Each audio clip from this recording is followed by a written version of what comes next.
this could propel you back into the. No, I don't want to be that. I don't want to be propelled back anywhere. I want to just retire gracefully and do this thing. You don't want another number one $500,000 selling song? Not interested in doing it on stage. Really? No. I thought the old, showbiz. I lost 9 years ago. My ego went out the window. Why? What happened? Nothing. Just wanted to be more quiet. Just one day you wake up and... No, one day in the middle of an act. I was singing When I Fall in Love, and I thought, I don't want to do this anymore. At what point in my life? I love that song. Can you just sing it if you...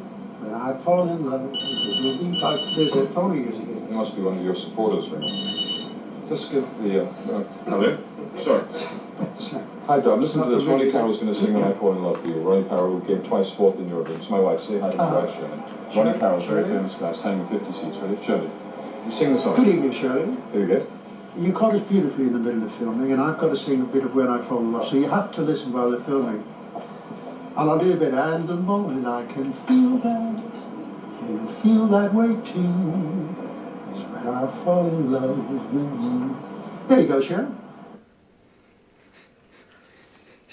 So that was Ronnie back in 1997, and here we are today, the 4th of June 2013,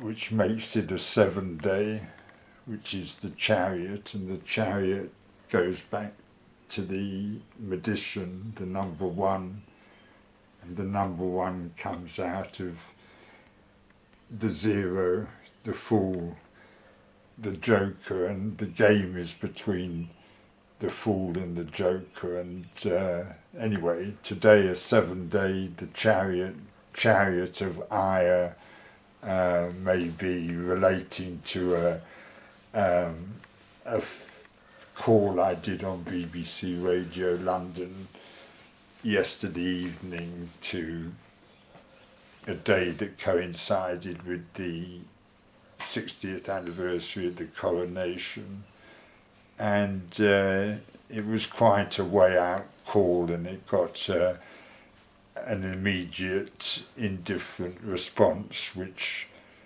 proves to me that I shouldn't be talking. It's Ronnie that has to be sharing the vision of the future, so we'll just play a bit of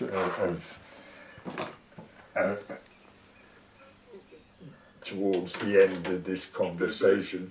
Coming up. Can I just ask you one thing before you move on? Do you think that in 60 years from now we would be able to look back to today and think, oh gosh, do you remember 2013? What an amazingly good year that was. No, I think 60 years from today we'll be living in some sort of paradise. I really... Do you? Yeah. I think things will get better.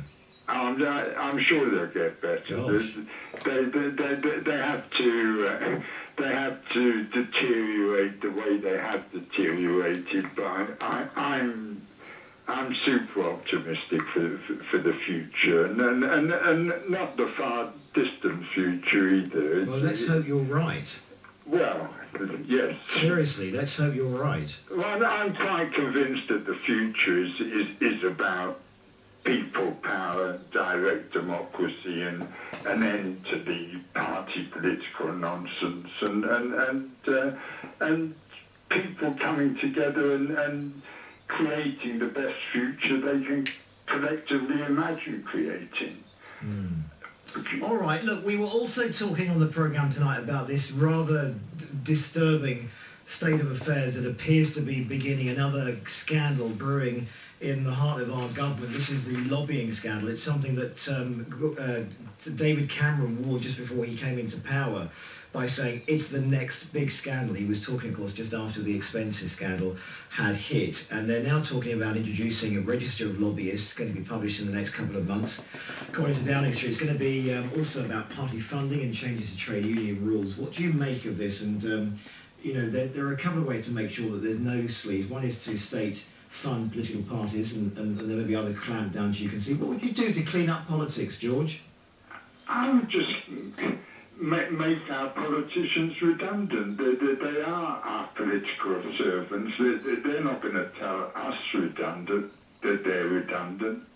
we the people have to tell them that they're redundant. We don't need these people. We can come together and run our own society and run it much better than any politicians ever could. You think so? I'm sure so. Isn't the problem, though, that as soon as any of us has power, any of us, it then goes wrong? It's not about politicians per se, it's about what happens when politicians get power.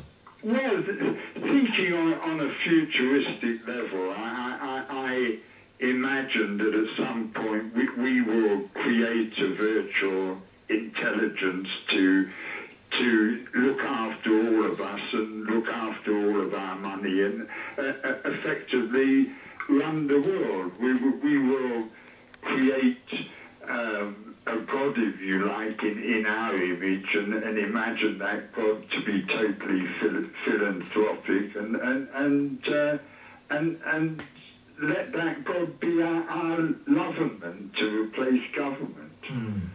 But you know, we need people to actually do things, don't we? I mean, isn't the problem that you're almost saying religion could be a substitute for government?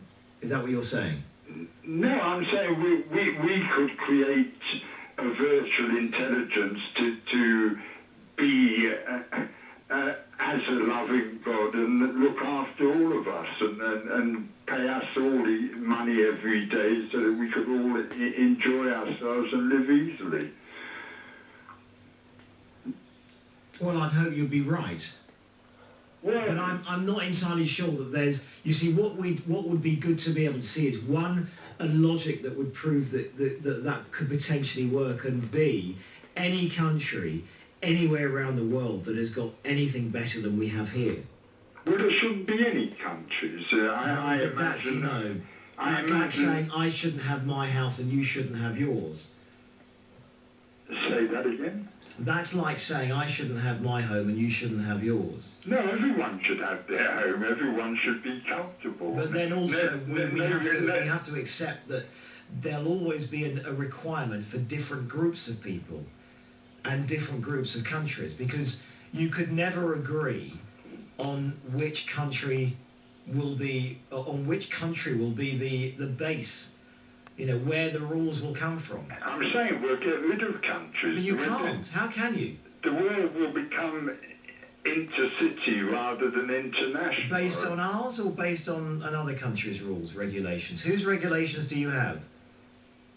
The regulations of the intelligence that we will have created to run everything. But then that suggests it's either... I can't see how that will work. I can't see how it won't work. Okay, this country is very different from America. America is very different from Africa. Africa is very different from the Middle East. Whose basic rules do you run the world on? Something has to happen to raise our consciousness, to make us realise that we're all one people on this planet. But we're not, are we? Yes, we are. But we're not. We live and we want very different things. Look at how different Londoners are from people who are further up north. We share virtually nothing in common. Everybody wants to be happy. Everyone wants to be comfortable. Absolutely, but different things make different people happy and different things make different people comfortable. But we can all make ourselves happy and make ourselves comfortable. But then you become a whole world of individuals living by your own rules and not by a world. There'll have to be some law and order. Of course there'll be law and order, but it's... So then, what, do we have the death penalty? Is the age of consent 13? Do we have Sharia law? Do we say that Sunday is our special religious day, or Saturday, or Friday, or do we have no religious day? What do we do? Do you know the original meaning of the word anarchy? Do you know? I have no idea, go on. Means a harmonious state of existence which makes government unnecessary. Right. But it can only be harmonious if it's what yours is, if it's what makes you happy. No, I don't see it that way. I see that there is nothing greater in this world than imagination. And if people share imagination, if people share a vision of an ideal future, then they can create that ideal future. The people only need to visualize it, and they can make it happen. My worry is that, as wonderful as that sounds, that it's almost as wonderful as your gosh, I can't remember what your bank was called. Mine is the Bank of Lights. The Bank of Brazilian Wonders. That's right. As wonderful as all that sounds, it can only work if it happens to be something that is acceptable to the individual. And if it isn't, different things make me happy than make Mel happy, for example. There are some things which unite us, but not much.